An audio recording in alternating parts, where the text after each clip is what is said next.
Oh, Johnny, King Johnny. That's a crown back there. That's Yes, it is. Oh my gosh, Johnny. I don't know what birthday I was at of yours, but I think you had a crown I like that. did. It was my 30th, I want to say. I think when I turned 30, Yeah, I yeah. had the crown. Mm. I because I had like three birthdays in a row, 3 years in a row, and I think I had a crown. Had a tiara the first year, and then a Mm-hmm. crown the second year, and then something Yeah, else the something else. third year. I still have that photo of us. There's a photo that I took of us in my crown. I remember Yeah. what I was wearing and how cute I looked. Um, Good. mm, mm, mm. Well, Johnny, you don't know this, but in my second season of this podcast, I start with a hard hitting question. And my hard hitting question for you is, do you prefer being an agent or a manager? I prefer being an Ooh. agent. I know what you're going to say. You have to Oh my say. God. No, I don't have to say that because I wouldn't have went from management to agent, being an agent, Mm-hmm. if Yeah. I wouldn't have done that. And I had Mm-hmm. never been an agent before in my entire life. I'd always worked in management. And I've been an agent now for about 3 months. And in the 3 months that I've been an agent, it has been the most amazing experience of my life where I finally feel like for the first time, I am doing absolutely what I'm supposed to be doing in the way that I'm supposed to be doing it, in the profession I'm supposed to be doing it. And I would not change anything. I'm grateful that I was a manager because it taught me a lot, but I'm an agent through and through. And I feel like it's Wait, this going is so deep. well. This is big. This is It's going so big. well. Like I feel like I've always been an agent, but I think mentally I needed to grow up to get to this place where I can do it securely and confidently and without any of the noise in my head and without all the extra stuff. Like I am an agent through and through, and I absolutely love it. And I will Johnny, I did not never be expect a that answer. manager. I will never be a manager ever again. I did not Ever. expect that answer because Why? because I've been your friend for, I mean, let's just put a decade on it. We'll just say a It decade. has been at least a Yeah. decade because I think Yeah. you were like one of my first clients when I started Mhm. being a manager in like 2013. I mean, it's almost been Almost a been, yeah. decade. Yeah. And I want to say that I have seen you not be excited about that being a Oh my manager. God. I have Yeah. hated being a manager for a long time. And you've been A at different long companies. time. I've been You've at been, different companies and I Mhm. tried Yeah. different companies. And to be quite honest, like I was done this year. 2021, I Mhm. was done being a manager. I had quit my job. Mhm. I told my company I don't think I'm going to be doing this any longer. I'm going to finish out school, finish out this version of school at the community to your college, get all my gen eds out of the way, and then go to school full time and no longer be a manager because I was done. I grew so much in 2020 and I found my voice so much in 2020 that being a manager went against everything that I learned and found about myself. Um, and I just it no longer served me to be a servant for other people in the way that I was as a manager. So okay. This I did not plan to talk about this, but seeing so much joy in you, I just want to snuff it out. No, I'm just kidding. I'm just kidding. No, seriously. But seeing so much joy in you, Johnny, is wow. It's contagious. And what is the thing? What is the thing that is so different that makes you feel like I am in my zone of genius right now? Because I'm doing exactly what I've always wanted to do, which is to help What's people that? get jobs, to help people get jobs, to But you help did it as people a make that. manager. No, but the difference between being a manager and helping people get jobs and being an agent and helping people getting jobs is as an agent, it is my sole vocation. That is all I'm focused on is getting you jobs and getting you opportunities. Nothing else matters. I don't deal with anything else. Your personal stuff, if you want to write, if you want to direct, if you want to produce, if you want to sing, if you want to dance, if you want to be a model, if you want to like write a book, if you want to do a podcast, if you decided that none of that is a part of what I do anymore. I don't have to hold space for that anymore. Mhm. My job as an agent is to get you opportunities And that is what I'm very good at. And that's what made me a great manager, is that I could get opportunities and agents could rely on me to help them do their job. Right. And then at the same time, manage the expectations and the development of these actors and these artists. And so when you think about management, it is twofold. It is getting opportunities, but more importantly and more specifically, it is the development and the management of this person, which means that it is PR, it is lawyers, it is production, it is travel, it is ADR, it is logistics, it is any fire that is being any wardrobe, fire, anything, everything goes everything through the manager. And there are certain people who are innately made to do jobs like that, which I'm one of those people. Like, I grew up having to take care of my family, being an adult child, and being an adult teenager, and then being a people pleaser and being someone who like needed to make other people happy in order to feel fulfilled and to exist. And that was a huge part of the DNA of me as a manager, and that's what made me great at it, and that's what was slowly killing me. And now as an agent, I go, here's this amazing opportunity. Do you want it? Great. Here's the audition. Great. You got the job. I'm going to fight to get you all the money that I can get you. Here you go. Great. Goodbye. Next. Boom, boom, boom. Next. How are you feeling? Great. Here's an audition. Boom, boom, boom, boom, boom. Great. Casting, network executive, producer. Great. But Johnny, I want to talk to you about my feelings, and I want to talk to you about like. No, I know, and I hear you, and I hear that, and I will, and I as an agent, I still have that in me, and that's still a part of who I am. That will always be a part of who I am. But I'm fortunate to work at a company and with these two amazing agents, Joel King and Gabe Watkins, who have curated this really beautiful list of really independent artists who just want to do great work and just want to make money and they want to have fun. And that's what's so beautiful about this particular company and being an agent here as opposed to being an agent somewhere else. Like, I am with two guys that I've known since I was an assistant. I've known their list since I was an assistant. They have some of the same clients that they had when I started as an assistant in 2011. Two of those clients were clients of the management company that I started at, and they're still there. Do you know what I mean? So like, they've curated this amazing list and this amazing way of doing things where it is very managerial, but it's not, we're not hand holding and we're not doing all, like, they all have managers and their managers on top of it. And I often have to stop myself from trying to do everything, which that's the hardest part. Now it's like, I'm so used to doing everything that I forget that I don't have to anymore. Once that deal is done, my job for that particular client in that moment is over. And now I can go and focus on all the other clients. And when those clients get jobs, then so it's really great. And so while that client's working, I'm looking for their next job. I'm not worrying about their travel or their logistics or like anything else, like all the other aspirations, it's for someone else.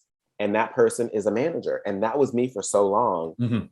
And now I have room to be joyful, truly joyful in what I do, because I know how to do this job. I know how to get opportunities. I know talent. I know casting. I know executives. I know I have that in me, and it's so great and it's so awesome. And I get to go to sleep at night knowing that I did my job and that there's nothing that I missed. There's nothing that I have to worry about, because any fire that comes up that is not directly related to the deal, it's not my job. I love this conversation, and everyone listening to this, please go back and listen again if you've ever wondered what the difference is between a manager and an agent, because you summed so much of that up. Like, I just I just got released from a pen on something, and my agent was like, "We'll get the next one," but my managers were in it. We're like, and this was like, but you know what I mean? But that's the manager's job. And I know. I was like, I tried, and like it is. It's actually like really crazy, like I'm such a hand holder when it comes to giving news and all of that. And now I have shifted into like who I really want to be, right? Which is like, hey, you didn't get the job, on to the next, boom. As a manager, it's like, hey, so I talked to casting and they said this, and then this is what they said, and we're gonna get it, and it's okay.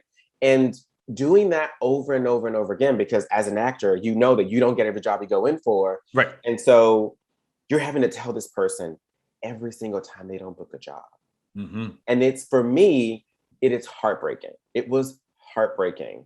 And now I can do it more pragmatically because I know that there are other opportunities because they're all in front of me. Yeah. And I'm yeah. after them. You know what I mean? Like we have one client that literally is getting callbacks for everything and getting pinned and getting unpinned. And like, we're just rolling with the punches, and her managers are on top of it. Yeah. Yeah. Like they call her and let her know. And we're just on to the next. And in the most respectful and beautiful way. It sounds very cold. And I felt like for so long that being an agent was such a cold business, because it's like, you don't give the bad news. You know, as a manager, a client tests it, the agent calls, they're excited, great. They don't get the job. They're like, she didn't get it. Will you let her know? Will you let her know? What? Yes. Why yes. me? Right. And it's not that it's funny because like now that I'm in it, I go, oh shit. I don't have to tell them they didn't get this job. No. I call their manager and say, hey, so-and-so didn't get it. Will you let them know? Yeah. The relief. But yeah. But I'm fortunate that where I'm at, that we generally will all do the call. And I've worked with these agents before. Now that I'm an agent, I've worked with Pakula King for years, and I would get so mad at them when they would say, oh, they didn't get it. Will you let them know? And now that I work with them, you get it. I get it. And I say to them, oh, so-and-so didn't get it. I'm still new to the team. Can you let them know? Yes. Honestly, it's so great, DaJuan. I love going to work. I love those guys so much. And it's just such a great adjustment. I mean, it's a different kind of stress. Like, don't get me wrong, like I am still stressed and like terrified every single day because I'm learning how to be an agent, which I never was. And so it's doing deals can be terrifying. Yeah. Because as a manager, you don't do it. You just say, here's what we want, go get it. And then you wait back until the agent goes and get it. That's you. They're like, we want this, and that. And I'm like, okay. Big boy pants on, pick up the phone, send that thing. Yeah. And I'm amazed at how easy it is to be like, I'm advocating for someone else. So I'm able to like do things in a way that I wouldn't do for myself. Yeah. Yeah. Because it's like, this isn't about me. Like, I don't care. So let's get them what they want. Yeah. So that's really cool. I can only relate that to being a dad where I advocate so hard for my kids. Do you know what I mean? That's how I do it. It's like something I don't do that for myself, like eat all these meals, but for them, I'm going to get the best deal possible for them. That's how I related that in my head. You know, I would be remiss if I didn't say on this podcast and talk about our history, Johnny. And, you know, there's a couple of great things about it, you know, and one of the big things that I want to talk about, because I think it will help so many other actors put this in perspective. And I don't think we've ever talked about it. That's why I'm a little nervous, but we've talked about everything. We've talked about everything, but we haven't talked about this one topic. And it's, you know, if everybody out there doesn't know, I was a client of Johnny's, like he said a little bit earlier, but Johnny dropped me.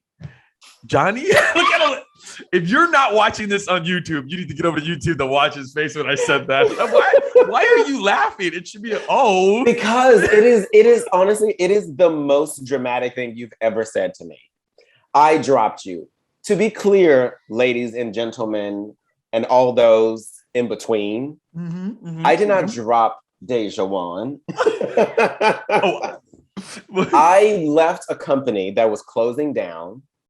And I went to a new company that only gave me the option between us and them to bring over 5 people, because it was a management company that had a list of like 30 clients. And at New Wave Entertainment, where I was a manager at the time, I had like 50 clients. Wow. So for me to bring 50 clients to a company that represents 30 people was insane. And that just wasn't the way that they did things. And I was going over to be a part of a team.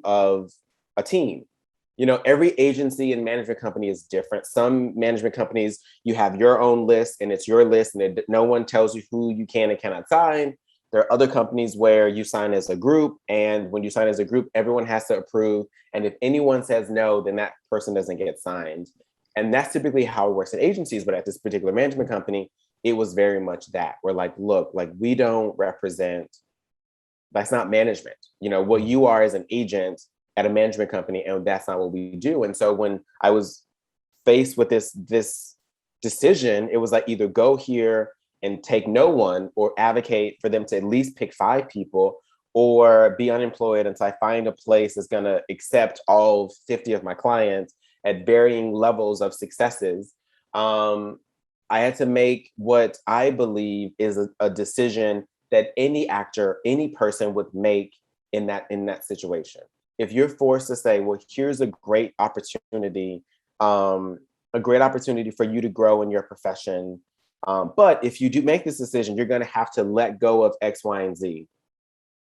Is X, Y, and Z better than this opportunity or not? And for me at the time, it was an amazing opportunity to go work for a company that represented A-list movie stars, you know, and to go and learn the job. And so I took that opportunity and I did the best that I could to let everyone know what was going on. And it wasn't a perfect process. I'd never done it before. And there were a bunch of like really unfortunate fallouts because of that. But at the end of the day, it's no different than when an actor gets approached by an agent or manager that's better than or bigger than their management company and leave and say, hey, I just got this amazing opportunity to go be represented by this agency or this management company. It's not personal. I'm going to go. So when actors get dropped by their representatives, it is no different than when an actor drops their rep. The feelings are exactly the same. Actors like to make it personal and dramatic because they didn't make that decision. Why are you looking at me? Why are you? Because you want to have a conversation, bro. Let's have a conversation. Let's have the conversation. Let's do it. You know what I mean? Because like I've had to do this before, no, it's good. And it's not personal. Like right. it is not that those decisions were not personal. It's one thing to be like, hey, DaJuan, look, it's been a year. You haven't booked anything. It's not going anywhere. I can't do it anymore. Right.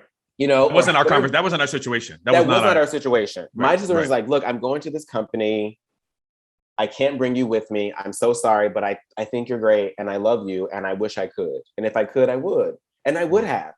Also, let's be very clear, ladies and gentlemen, that I got DaJuan this really amazing job on this show that right before I stopped working with him, that he did for like 28 seasons. And I didn't get thank you. Nothing. I get no money. He wouldn't recurred on this show for 25 years and I got nothing. But he's like, oh, you dropped me. Oh, I can't believe, like, and he found representation right after and he kept working. So let me just back up for a second. I want to say that let me just there's so much to unpack there, everybody. And we're doing it live. So this is like to be clear, this is the first time we've had this conversation. This is the first time. And like it's been like what, 7 years maybe? It's been 7-8 years. And here's what I'll say about this. I will say that in that moment, because I think one of the things that we also left out about the manager-agent relationships, that when you're with a manager, you become very friendly with them. It becomes like you're a friend with them. Like that's just, and you know, and so when from my side, I'm just going to tell you from my side, when I got that call, I remember where I was. I'm a dramatic person by nature. That's why I do great with drama. And so I remember where I was, but I remember saying to you when you were telling me what was going on, I remember stopping and saying, this must be hard for you, Johnny. How are you doing? And just saying, how are you doing in that moment, I believe set us up to continue to have a friendship afterwards, because it wasn't just about me. Because I was getting whatever we want to call it. You were getting dropped. No, you were getting dropped. Like that's I was getting dropped. Right. You were. And that's it. But in that moment, it's like you have to drop your friend. You have to drop all this is going into that moment. Yes. And I believe we really had a connection. And I was like, well, Johnny, I know this can't be easy for you as well. And, you know, and so when we saw each other, when we talked to each other, you have showed up in everything I've asked you to show up for, and we've talked, and I knew begrudgingly. Don't listen to him, y'all. He doesn't. But I knew that he was done with managing. I mean, we text and he said, "I think I'm done." Yeah. So I know the relationship, but I believe that moment was there because, and I'm making myself more important than it is, but I just really wanted to tap into you and just be like, "How this must be hard for you." Yeah. And do you remember that? Oh, you do. No, I remember that. That process was so hard because it was the first time I had done it. And it was difficult because I was so close to predominantly every single client that I represented. I had created a family amongst my clients. They all knew each other. They hung out. They stopped by the office. Like, it was a community. And that was one of the hardest decisions that I had made at the time. And I would like to point out that I was also just getting sober. I was like a couple days sober, making all of these decisions, having no blueprint for how to do this. No one helped.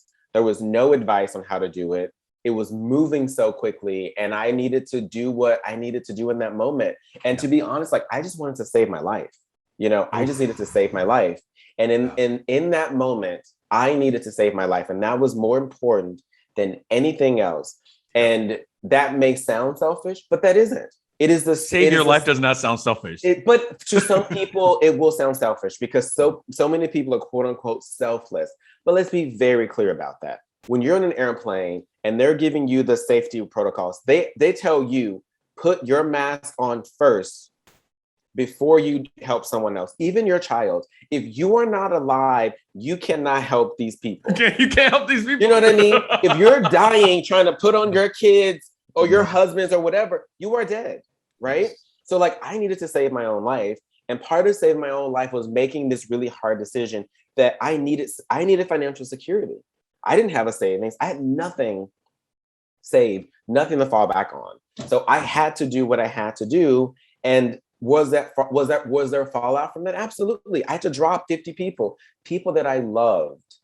And to this day, I'm still friends with a lot of those people because they really understood. And the people that didn't understand were not my friend to begin with, from my understanding. And that's okay. That is 100% okay to have a client that becomes a friend, but really they're just a client and they're friends with you because you represent them. Like, I've learned over the years that, and which is why I do not represent my friends. I will never represent my friends ever again, no matter how big or special or amazing they are. I don't do it. Not anymore. Yeah. I've learned my lesson with that. I have to say that, Johnny, the reason this is so important for me to talk about, because I think actors, what we do is we internalize that and we forget that there is another human on the other side of the phone or other side of the desk or whatever it is, however you're getting that conversation, that they're going through stories, they're going through their world as well. And so in those moments when somebody might get dropped, I think the biggest thing you said was, it's not personal. No, to be clear, not personal. It has never been personal for me. Let me rephrase it. It has no. Guys, you got to watch this on YouTube. No, I'm sorry. That was going to be a half truth. It has never been personal for me if I didn't tell you that. I have dropped clients because I did not like them. And I told them, I was like, look, I'm just not into this. We don't mesh. We're not vibing. I don't think this is working. And they will, and when the client agrees, then right? Like, then like that's not, and it's not even that it's personal. It's just like, life's too short. Yeah. For either one of us to be miserable, right? Okay. Like, why do I want to represent someone that I want to represent?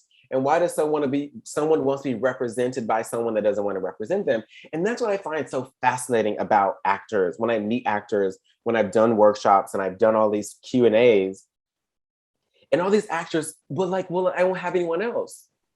So would you stay with a woman or a man that's beating you because you haven't met anyone else? Like, what?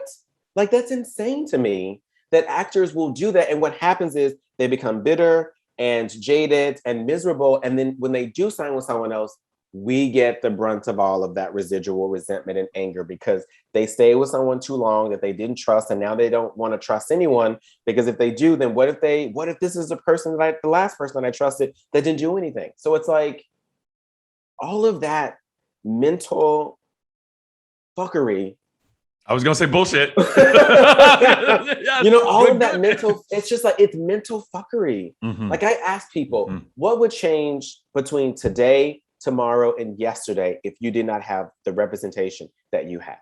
And if your answer is nothing, that is your answer. Period. If you didn't get an audition today, yesterday, and you don't get one tomorrow, and you didn't get one last week and the week before, what's going to change if you don't have them? You think, oh, as soon as I drop them, that's when I'm going to get auditions. No. Yeah. You weren't getting them the 3 months before, the 2 years before. So why stay? Right? So if I'm representing someone and they're not getting auditions, and I'm doing, there's not a single client, no matter who I've dropped, kept, or whatever, there's not a single client that will not tell you that I don't work for them. I have worked for people with no credits for a year and they finally book a job. So that's not the case.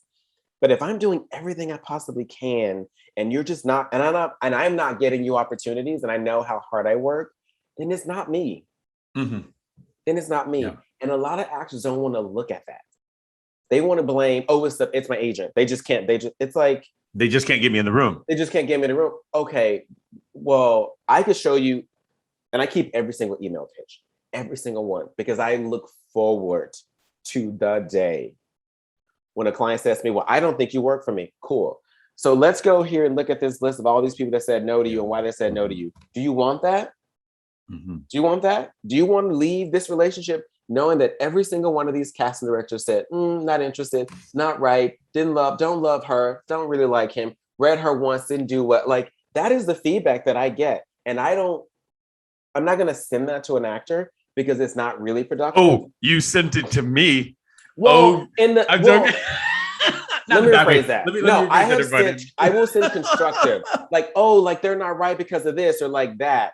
But like, I'm not going to send. Johnny sent me one, everybody, when they were like, I remember it. I'm telling you are so rude. Why are you doing this to me? Wait, Johnny, because it's funny. Johnny sent me one where I really wanted to get on this show. He knew I wanted to get on the show. We're not going to say the show. I remember and this. He wrote back. They wrote him back. He's like, he might be too old for this. I was like, why would you send that to me? Here's the thing. That is something that someone needs to know, right? I don't need to know that. Yes, you do. Yes, you do. Because here's why you need to know that. Because if you don't know that this casting office thinks you're too old for this show, you will spend the rest of your life, or not even life, the rest of our relationship wondering why you are never getting in for this show that you want to get in. That's good. That is good information to know. You need to know that you're too old for this show, or that you're too tall because all the male leads are short, or you're too big because you're intimidated, or you're too short as a guy because the women are 5'9". Like, you need to know that, because if you don't know that, you are shooting in the dark and you are frustrated and unhappy because you don't know, right? Johnny, this is beautiful. You need to know that this casting director read you once and you were not good. Yeah. And they don't want to see you anymore. And so then it becomes, well, how do we change it? Well, now you got to self-tape every single time because they're not going to bring you in. So this is why you're sometimes before the pandemic, this is why you're self-taping, because they don't really like you. But I'm trying to convince them that you've grown and that you're different and that you need to tape. But if I tell you that, then you're now mentally fucked and you're not going to be able to do a good performance. Because you're thinking about, oh God, they think I suck. Now I got to be really good. And oh my God. And then the performance is not great, right? So it's like all of these, this is how I've worked my entire career. And so that's why clients stay with me as long as they do, because I'm very honest. And because again, honest. Because here's why, like, if I'm saying to you, you did great, they went with someone else. And then all of a sudden, you never go back in for this casting director ever again while we represent it. And you don't understand why. It's because I'm lying to you. And that doesn't work for me, because I don't want you emailing me like, well, you told me I did great. Why haven't I been in for this person again? So I don't want that. I've seen that side of representation where you like sugarcoat and placate. And then what happens is I'm now forced to pretend that like, oh, you're just not right. Or they just did it. It's like, no, you need to know you went in, you were terrible, and they won't see you again. Or you went in, you look just like the lead. We live in America. They cannot have two Black people on the same show that look alike, because people will get confused. That has been said before. It has been said to me before by a casting director. Oh, she looks too much like the lead, or he looks too much like this person. It's weird. That makes sense.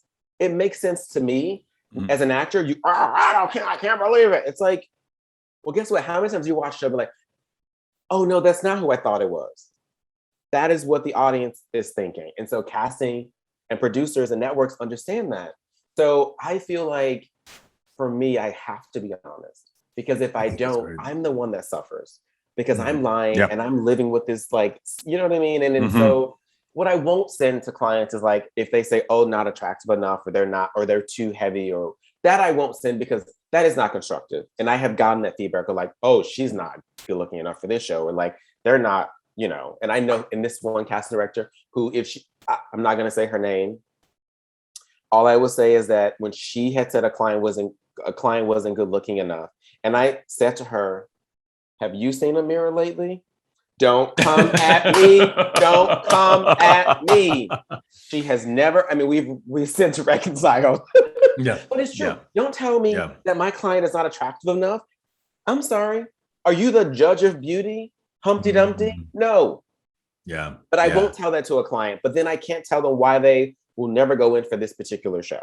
You know what I mean? So I had a client that went in for something. I begged him to go in, and the casting director saw him. And I wrote back, how did he do? She was like, ugh, waste of time. Oh.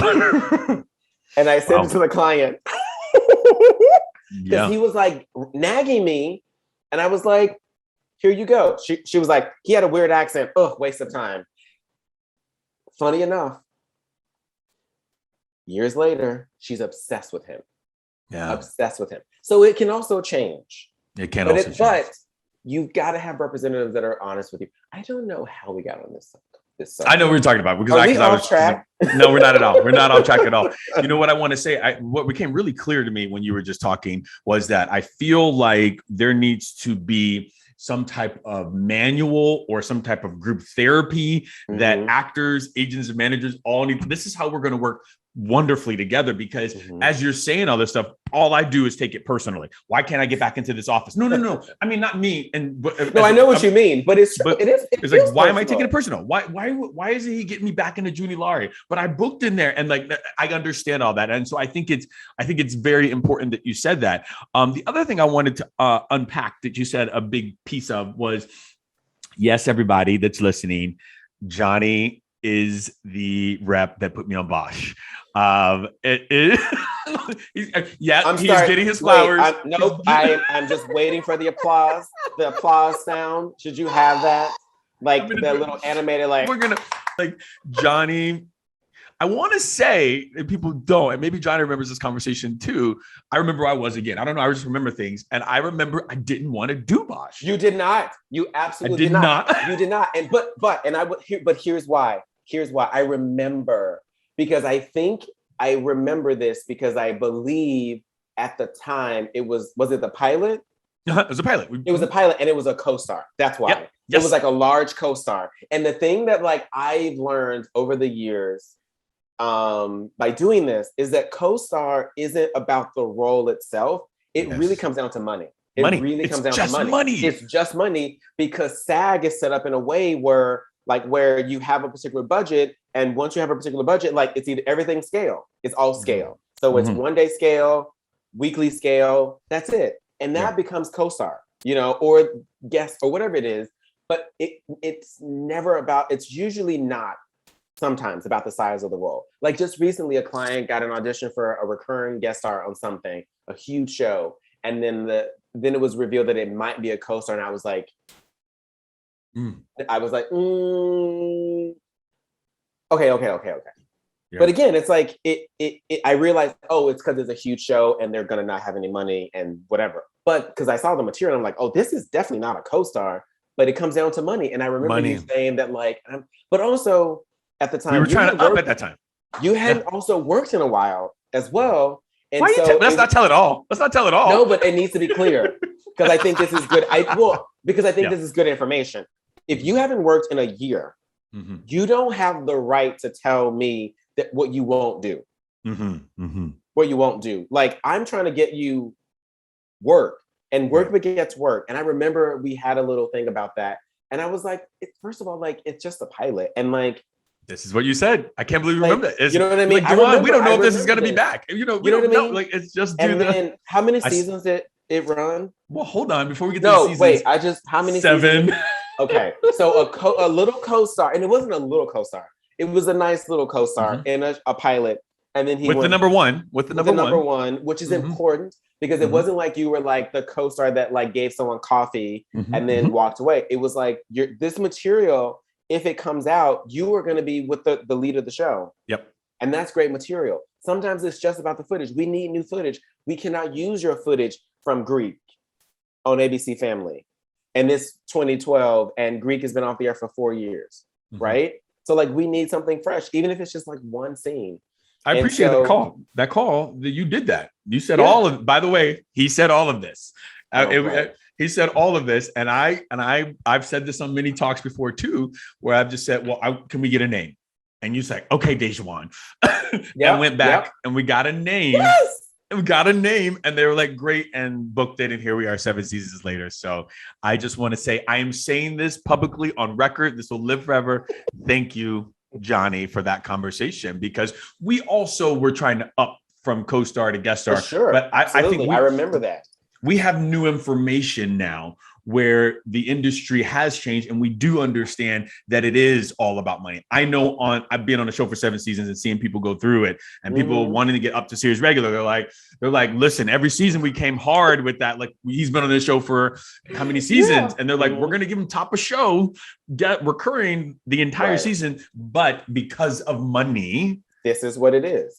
This is what it is. And so, you know, I appreciate that you said that piece so well.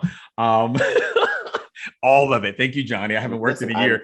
I booked a lot with Johnny. I want to say Johnny, but this was also hard. 2013. You're 13. So not that actor today. Like 2013 DaJuan and 2021 DaJuan, you are literally like a completely different person. He no longer wears horrible shoes and white socks. He has grown so much. When I met DaJuan, I was like, he came in and met with me and I was like, no, that's a hard no. Whatever you're wearing, no. Can we get you new shoes? Can we get why are you, what? Who are you? Oh my God, you hurt my heart. He said all of this. I said all of this. All of this. I don't know. We're like guys come in thinking that like white socks and tennis shoes and jeans is like a look. I thought I was doing it, y'all. He thought it was hot shit. I was like, you look crazy. So I don't the thing wear is, like, if you want to be competitive, want to be competitive, like you have to remember that you're going to be sitting in a waiting room with people that look exactly like you. They're all going to be dressed alike. They all know the aesthetic of what an actor looks like. Why are you in dirty shoes and white socks and jeans that don't look great? I'm sorry, straight leg jeans. I'm sorry. Yeah. Is this a construction company? What? So you know what I mean?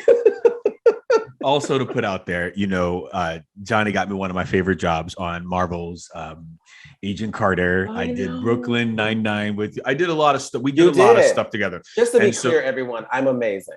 It's amazing. I'm a miracle worker. I got this man work. You did. You know, you skipped the line. Think bigger. All of y'all people need to be thankful to me. I turned this man around. I turned this man around. You know what? Listen, here's the thing. You just come find me. Yeah. Leave DaJuan alone. I'm the miracle worker. No, it was a turning point. And I want to be clear about that because I had somebody who really, yes, you could book me. I was bookable, but like really took a moment and was just like, you might want to get you some nicer shoes. And not in a mean way. You know, we had a banter, but we had a banter. It's never mean. I'm never mean. It is just like, I find a way to be sarcastically bitchy so that it's palatable. Because you can't tell someone, oh, you need to get new shoes, and they don't take it personal. So you got to find a way to make it funny. Yeah. But also be like, get some new shoes. Johnny, I just think you need to just accept it and accept my thank you, because I look back on our time together, not as this guy dropped me here. No, I think you also set me up. It's like, great, you set me up to go to another place. It wasn't like I was like, what am I going to do? I was like, no, I feel confident in a lot of this. So, so thank you for that. So you've been at agencies, you've been at management places, offices and stuff. I guess my big question is that I want to ask for the people out there. What are these offices? I got two questions. What are these offices really looking for? The ones that people are trying to really level up because you're at different places. What are they really looking for? I mean, I'm going to send you my headshot and my resume and be like, rep me, or like, what, if I'm trying to get to this next level, what do I need to bring to the table? Is that a fair question? That is the best question to ask, because I think so often actors are asking, well, what do you do? What can you do? Well, I can only do my job if I have a good product. So what are you bringing to me that's going to afford me the opportunity to do my job? Stop asking me like what I can do for you. I can't do anything for you if there's nothing there. Great. And that is the biggest, I think, mistake and like mistruth that's out there, is like actors believe, and there's this belief that representatives can do anything. Like we're agents, we're at the big places, we can do anything. We just pick up the phone and make a call and it happens. Oh no. When we pick up the phone and call an office, they ask us what makes them special. Why should I bring this person in? I love you, Johnny. I love you. You know that. Why should I bring this person in? I got five slots and I got 3,000 submissions. What's up? That's what you need to bring to me. That's what the actor needs to bring to me. What is the answer to that question? You tell me the answer to that question. I cannot tell you the answer to that question. Yeah. And so when I get a submission and when we get an incoming call, usually they're telling us why we should sign that person, why we should meet that person. That's all we want to know. Why should we sign you? Yeah. That's Johnny, like, what is it? Anybody who's in my tribe, I try to make sure you tell them the real synergy started to happen for me when I understood, when I really understood, when you get a great team in place, I still get to go out there and do my job and work and do stuff so we can bring it back. And there's this thing of like, oh, I shot this short film. Can we see if I can get here? It's like this synergy, like where they're doing it instead of the pick me, choose me, love me. What do you see me as? That is for me where we get we're out of alignment with where we're supposed to be. And so I think when actors get that, when you bring to the table a brand, how can your reps not blow that up? That's what I'm saying. Like when you bring me an amazing, one of my big, I'll say this and honestly, one of my biggest pet peeves is when actors say, when they send their stuff, I'm going to get new headshots. I'm just going to wait for my reps to help me figure it out. I'm sorry, what? Yeah. So you're holding off on showing your best self. Come on. And what's going to make you shine until you sign someone and then we do the work. What? Yes. Do not send me a photo that you don't feel comfortable having on a billboard on Sunset Boulevard and Doheny. Not interested in that. Don't send me material that does not show you at your best self. I don't care that you wrote, directed, and produced a short film. Is it good? Did someone up high say this is amazing? I don't trust your taste. Yeah. I cannot trust your taste in if you're writing, directing, and producing something, you don't need me. If you are that good, you don't need me. So do not send me your short or your web series that you did that you believe is stellar. If it has not been, like validated by someone above you, me, and so I don't want to see it. I respect it and I appreciate it. And that's amazing that you're continuing to like serve your artistry. How does that help me? So when I call a casting director and I say, oh, look at this short that they wrote, direct, and produced, and they look at it and they go, Johnny, this is horrible. Right? So like, I need your best self, but I need that best self to be validated by your acting coach, by your previous. I need someone of note to tell you that this is fantastic. And it does not, and I don't want it to be your mom or your friend. Can I be? You know what I mean? I don't need that. Yeah. Right. So like I need something bookable. Send me the best self-tape you've ever done that's gotten you down the line. Send me a self-tape that you coached on and taped with your acting teacher, your acting coach, that shows you at your best self. I want to see that, because that's all casting wants to see. They don't really care about your resume. They don't really look at a reel to see all the great stuff that you've done. Could care less. They want to know, can this person act? Who is this person? So when you email me, I want your best. I want your best photo, your best self-tape, or your best scene you've ever done. I signed a client off of a self-tape, and for a year sent that self-tape. And that self-tape got this actor with 0 credits, not a one, not a film, not a TV, not a nothing. This self-tape got this actor into every single room, and eventually that client got a job. Another client had no one's credits, but like a reality something that didn't matter. And she went and did one of those like film works, demo reel places. And it's not the best writing, but it suited this person really well. And the cast members had no idea that was not real work. Send your best. Send your best. That's it. What is your best? What is something that if it was on TV right now, you'd be like, you'd show everyone. That's what I want. That's what we're looking for. Who are you? Why are you different from this person and that person?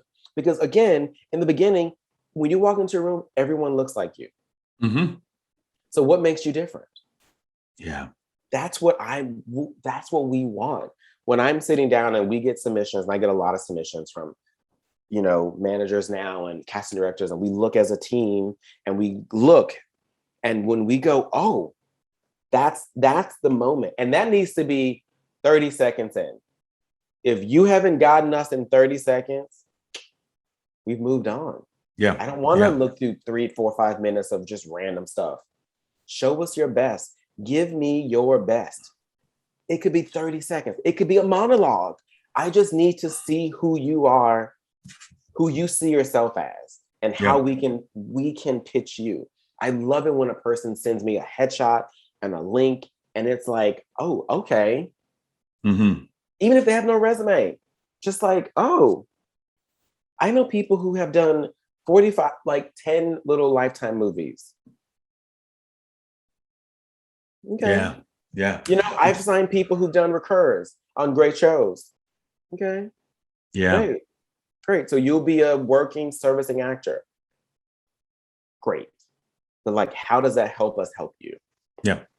I got a couple big questions that came from that one, Johnny, real quick. So that you've worked with A-list talent, right? You've worked with these people who are A-list, and you've worked with developing. What are those A-list talents doing that like your developing past clients could benefit from? Like, what are they, what's that, that there's a separation somewhere. What are we doing? You know what the separation, you want to know what the difference is between an A-list client and a developmental client? Yes. Time. What does that mean? What do you mean? So what is time? When you think about these A-list people, like let's just like, and I think you could do this as an exercise. I don't think you can do this here, but like when you do your next workshop, right? Find the top 10 A-list actors in the industry, make a list. And then when you make that list, print out their IMDb and start from the bottom of their IMDb and then go up. That's the difference. When we see A-list actors, we see the glitz and the glamour. But what actors forget is they all started at the bottom. Johnny Depp started at the bottom. Jennifer Aniston started at the bottom. Will Smith started at the bottom. Like every now and then you get the lucky few because they're so specific that they pop right away. But then when you look at those people, they're hot now, but remember, they will age out. Everyone ages out or age in. That's the difference. When you look at people, like you have to remember, everyone started from somewhere. Everyone's like, oh my God, Viola Davis. Look at Viola's resume. Yeah. Viola Davis did an episode of this show I was watching called The Guardian on CBS, and she was lawyer. Yeah. You know, like Viola was, and she was, and another thing, like we look at Mahershala Ali, like until Moonlight, people didn't know who Mahershala Ali was. Mahershala Ali did like 5 seasons of a sci-fi show. Wow. I did not know that. That's what I'm saying. So when we look at these people, I want to be just like them. Right. But do you want to do the work that they did to get there? That's the difference. When you're working with an A-list actor or an actor that is on a series, like you forget that like they had to build to get to that place. And a lot of these A-lists started out at a time when casting director was like co-star only, and then a guest star. And then there's certain casting offices that were like, if they've never done a guest star, I won't read them for a guest star. Yeah. And that's how it used to be. So it's like actors are coming in now are like, I'm pretty, I have followers, like I'm ready. For what?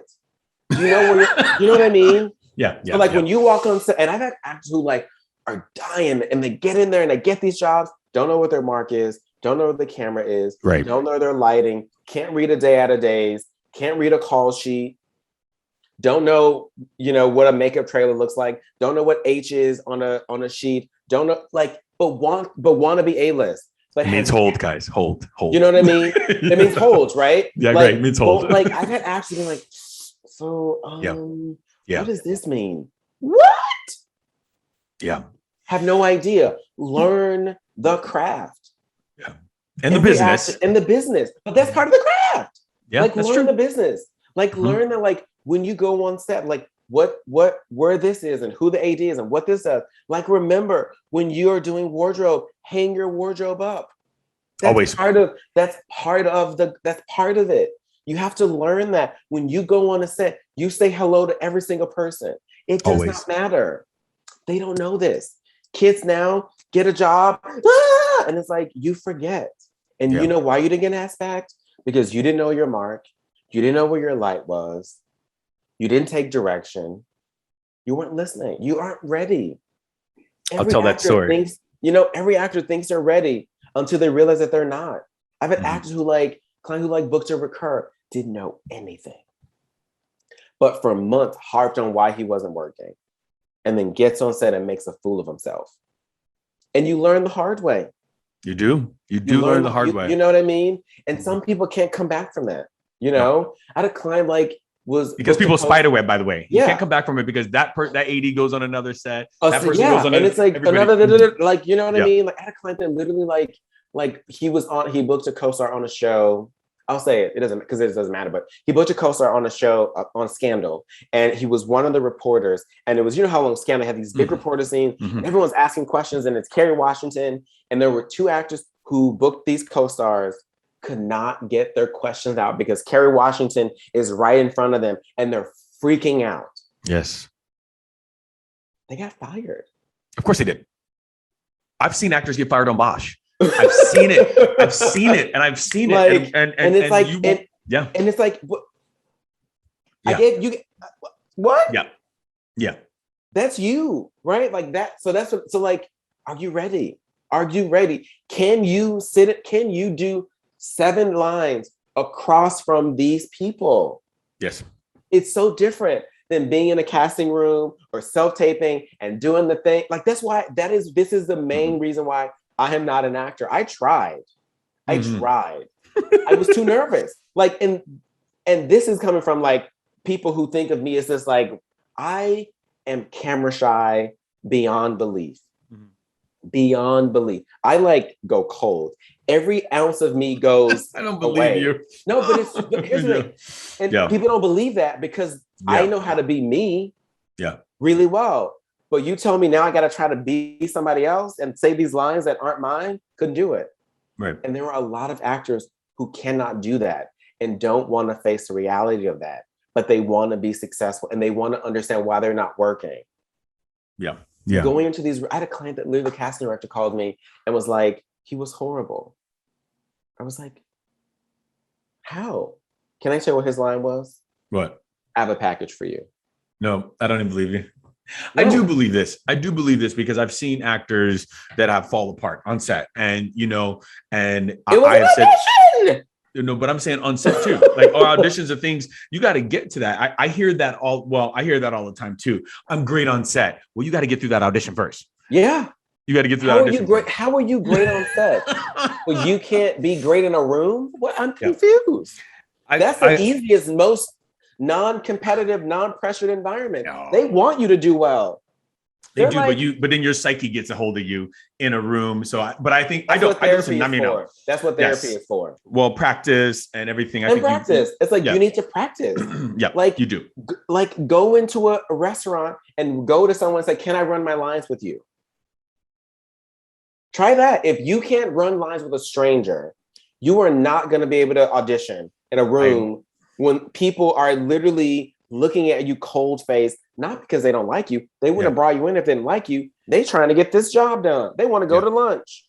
They've heard, I have a package for you 17 times in 17 different ways. Get on with it. What did you need a moment to do? Oh, well, I got to check out the nerves. That's what the waiting room is for. Yep. It's go time. It's go time You know when I you mean? get there. And that's hard to be like walking around like, we're ready. And you're like, ah! Like that. Let me tell you, I will say this. I will say this, that when you meet some of your idols, you don't have time to melt down. And that happened to me on Grey's, where Debbie fucking Allen was walking up to me and she was like, and I looked at her, I said, "Oh my God, you're Debbie." I said it to her and I said, I just had to get that out and we're good. But every time she said action, guess what? I did my job. Because you can't, it's like, I want to let you know that I'm a fan, but we got a job to do here. Johnny, I got one more question for you. And I think it's a big one. So we're going to land this plane here. Self-tapes.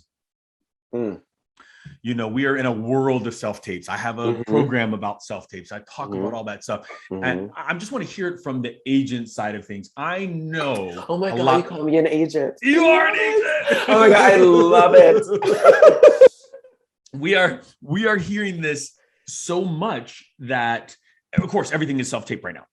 But my question to you is, I guess, like, are you seeing the ratio off for people booking? A lot of people are feeling like they're doing like 30 tapes and they're not getting in. Or what are you seeing from the agent side of things that it...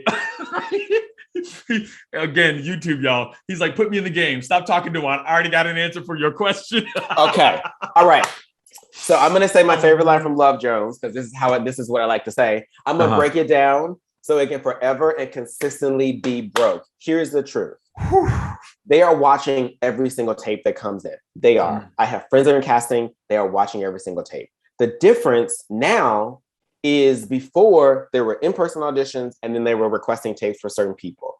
They were seeing people in the room and then watching tapes at the end of the day, right? So like they saw these 7 people and they love those 7 people. Now they got to watch these 8 tapes. And the sometimes like it could be like, oh, they just didn't get it and da-da-da-da-da. Now they're requesting tapes from everyone. So let's be very clear, everyone. The playing field is leveled now. Leveled. Everyone is self-taping. Everyone is self-taping. Callbacks on Zoom. It's all happening. It is all real. The biggest difference now is that there are more opportunities for people who otherwise didn't have them. So now you're competing against everyone. Doesn't matter how many credits you have, doesn't matter who your rep is, they are requesting tapes from everyone because it's easier to watch 100 tapes than to read 100 people. So much easier. It's so much easier because in a room, you got to like get all the 100 people in and you got to get them in and do the camera again and do this and do this. Blah, blah, blah. Now it's like play. Not right. Oh, okay. Hold for later. Okay. Maybe, I don't know, maybe. Boom, boom, boom. Right? It's much easier for them to do their job because they know right away. And if you don't pop out the gate on a tape, it's gone, right? You're spending all of this money, to like pay for these sessions. Like, don't tape something you're not right for. Just don't. I'm fine if you say, look, I don't think I'm right. I'm just going to go ahead and pass because I pay $150 to tape. I don't think I'm going to get this job, but like, thank you so much, you know, blah, blah, blah. I have a client say, look, I ain't playing this age anymore, but casting wanted to see you. Okay, but like, come on. And they don't tape. And I'm like, cool. I'm not going to force you to do it. But that's the thing. It's like, why put yourself in the running for something that you're not right for? Maybe save that energy and do something else. But at the end of the day, people are booking jobs. Shows are happening. Those are all self-tapes. Yeah. Every single show you're watching now until the end of this year, all of those jobs were booked off they were all booked off of a tape. Series regulars, recurs, guest stars, co-stars, they have all been booked off of a tape or a Zoom. You know, you tape, self-tape, callbacks are on Zoom. That's recorded. That's still a self-tape. You know, it's so would you say, Johnny, then sorry to cut you off. So would you say then if people are getting, so I guess I'm trying to figure out that if you've done, let's just say 15, let's use the number 15 self-tapes and you haven't got any callbacks on those self-tapes or bookings, right? Doesn't mean anything. That's what I'm asking you. What does that mean? Anything. It doesn't mean anything. Okay. It's the same as if you went in for 15 auditions and didn't get them. Right. So because a lot of actors right now are trying to find that middle ground of like, are these working? Because they're like, nobody's watching them. I can't do 15 self-tapes. And I don't think that's right. But so I'm like telling them that no one's watching. That's the thing. All of this information is so insane. All these actors like, well, no one's watching these tapes. Who told you because that? They're balancing. The work is so great. They're thinking, and they're not getting bookings. So they're like, it's the equivalent of like if you went in for 7 auditions and you didn't hear anything. Yeah. So what? Did they not see you? Did they not audition you? Yeah. You're right. You know what? I just went in for these 7 auditions. They didn't even look at me. I didn't even audition. It's like they're watching them, but like you're not right for everything. You're not right for everything. I don't even want to preach the gospel on that. But it's also like it's stop being so needy. Yeah. Okay. If you feel like you're doing good work, continue to do good work. Yeah. And that will come. If this office has had you tape 5 times, you're doing something right. You're doing something right. They don't get to choose you to get the job. The producers choose you to get the job. So think about it from this perspective. The cast nurtures request, let's say 15 tapes for this role. Of those 15 tapes, they choose their 7 to send to the producers. The producers look at 7. The producers typically will choose one person. And they choose that person and then say, this is our person. And casting sends that person to the studio. The studio goes, okay, cool. And sends to the network. Network goes, okay, cool. And then that's it. Nowhere in that process has producers told casting anything other than we choose this person. They don't go, oh, we didn't choose this person, this person, this person. That doesn't work that way. So they don't know. All they know is they sent their selects and the producers chose. It is not their job as a casting office to ask their producers, well, why don't you choose these other 5 people? They are impartial. Mm-hmm. If you're asking them to do that, you're asking them to choose you as their favorite. And that's unfair to every single other actor that read for that role. Yeah. It's unfair. I go on a mantra that, let my tape or let my name get into the right hands and the right mouths of people that need to see it. And I think as an actor, I just want to say this piece as we land this plane, that if you continually do good work and you feel it's good work and your reps are seeing the tapes, because y'all seeing the tapes right now. I'll tell you if something's not good. I know. And they're seeing the tapes, to trust that, Johnny, I had right before the pandemic, I had an audition in a big office, and the producer was called back. The producer was in the room, the showrunner was in the room, and he looked at me and he said, DaJuan, that was a great audition.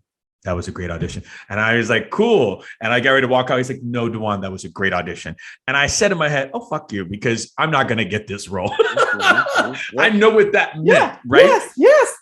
I want to cut to, and I really wanted this. I want to cut to where 18 months later, where I just got notified that I have been on his list for a very long time from somebody who works in that casting office. And they're like, we're bringing you in for this series regular because this guy requested you 18 months later. Yeah. And me thinking, I'm ready to move back to Kentucky. I'm ready to go because of those I things. think they still lynch Black people in Oh, Kentucky. come on now. You're so bad. Johnny, you stay always here. give good. The point of the talk is like, stay in it, stay in the game. If you're doing well, I mean, learn what the else are you craft. gonna You don't do? know. What else are you gonna do? And that's my thing. What else are you gonna do? If there's something else that you're like, Yeah. oh, if this just doesn't work, it's like, oh. Yeah. Like recently, I had a client that I had to let go when I transitioned You over. dropped them too? Sure did. And it was, and it went horribly on their part because they couldn't handle it. And it was like, well, and it's like, if the only reason why you're still doing this is because I'm representing you, yeah, that's a you problem and not a me problem. And if this is the catalyst for you to leave, then you should have left. Yep. Do you know what I mean? And I tell people all the time, like, oh, I see what you did there. If that audition was going to be the reason that I was going to leave, then I should leave. I see what you sneakily did there, Johnny.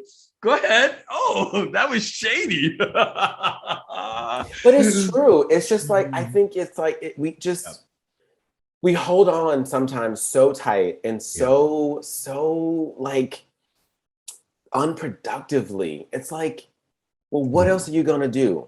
What else are you going to do? Like, if this audition doesn't work out, or the next one, or the next one, or the next one, what are you going to do? Go do it. Go do it. And save yourself the misery and save us the misery of keeping you miserable by representing you when you don't want to be represented anymore. That is a lesson. That is a beautiful lesson. And no one is going to ever, in my experience, I'm never going to judge you based on saying, you know what? I think I'm done. Yeah. I think I'm done. I don't have any more fight left. And I don't think that this is what I want to do. I want to be this or that, or stable, or financially stable, or emotionally secure. Like, I've had 4 clients leave the business, and they are thriving. Yeah, I know one of them. They're new, doing great. He's doing great. Thriving. Literally said, I kind of want to do this, and I want to see this through. And thriving. Coachella. Yeah. Right? Coachella before a pandemic. Like, made a decision, got out of the fight, didn't quit. It's not quitting. No, it's not giving up. I think that's the misconception, is that you quit or that you gave up. I didn't quit management. I didn't give up management. I didn't do any of those things. I chose to not be in a job that didn't serve me anymore, that was not fulfilling for me anymore. And I'm now doing something that is exponentially more exciting, and I love it. And I don't think that I will ever not love it. Will it be frustrating at times? Yes. Will I hate it at times? Yes. Will I want to shoot myself at times? Yes. But I also feel that way personally. I'm not letting you in on that note, Johnny. I'm just gonna say no, but I'm saying like, so what's the alternative, right? Like, I'm doing this because I love it, and there's nothing else that I want to do. And I thought that I wanted to do something else. I went back to school because I thought I wanted to do something else. I'm still doing school because I love it and I want to get a degree and I want to have that, because no one's going to be able to take that away from me. But this job can easily be taken away from me by the industry going away, the profession going away, the company closing down. But no one will ever take away my education. No one will ever take away your education and your talent and your ability to be a great human if you don't let them. Do not let this business make you do things you don't want to do. Like, stay in it. Oof. Do you know what I mean? Like, there are people holding on for dear life, living in their car. And some of those people succeed, and some of those people don't. And none of that. We never talk about that, by the way. Do you know what I mean? We always talk about that 1 or 2 people who made it when they stayed in their car, but there's like about 100. There are thousands who don't make it. Wow. I never thought about think that. about every single performer that's ever graced a reality show stage. Where are they now? I think of it all the time. I'm like, I wonder what this person's doing from American Idol season 1. You know what I mean? Like, or I wonder what this person from Top Model or The Voice, or, you know what I mean? Like, and these were exceptionally talented people who were on this global stage, who are probably now in their respective towns doing something else and much happier doing it. And they're singing every day. They're singing in church. They're singing to their kids. You know what I mean? Yeah. but they're not pursuing the profession because it didn't serve them anymore. Yeah. And that's Johnny, what I think I want to end with. Just pursue what makes you feel good. And even if it isn't going the way you want it to go, if you still feel good about it, keep going and be patient, because we represented a client who for 8 years never booked a job. And now he's a series regular on a TV show that premieres this fall. way to end it, Johnny. Way to end it. I want to say thank you so much for coming on. I know you don't possibly see yourself this way, but you are so inspiring. You are so passionate. And every time I have you in the Think Bigger Tribe or in one of these, I walk away from this thinking this human is so deep. And so I just want to say thank you for that. Okay. You're welcome. Thank you for having me.